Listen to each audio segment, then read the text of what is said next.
SC. Verma electric current in conductors का numerical 30. Find the equivalent resistance of the network shown in figure between the points A and B.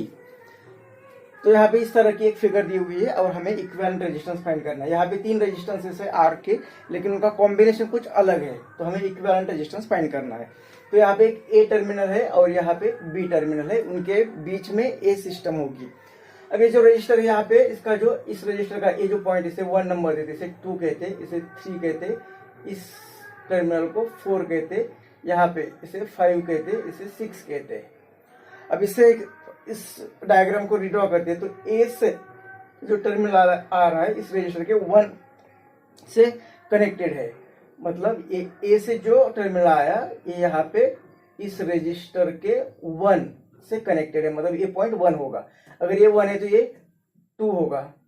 अब ये terminal again यहाँ से इस तरह से 4 और 5 को भी कनेक्टेड है, इस रजिस्टर के 4 को.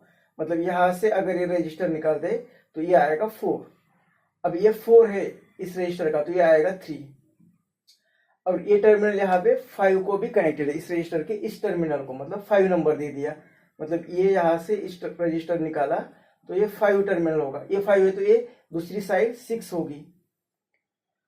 अब ये जो बी टर्मिनल है वो 6 को कनेक्टेड है, मतलब ये 6 यहाँ पे ये बी कनेक्टेड है, ये बी टर्मिनल और ये ए. तो ये बी यहाँ से इस 6 को कनेक्टेड है.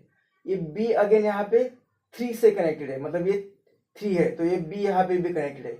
ये बी यहाँ से 2 को भी कनेक्टेड है, मतलब ये बी यहाँ से 2 को कनेक्टेड है.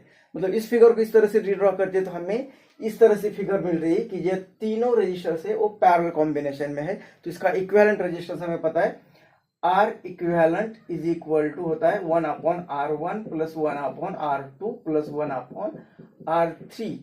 अब हर एक रजिस्टर सेम ही है तो ए आएगा 1/R equivalent is equal to 3/R. मतलब R इक्विवेलेंट आएगा R/3.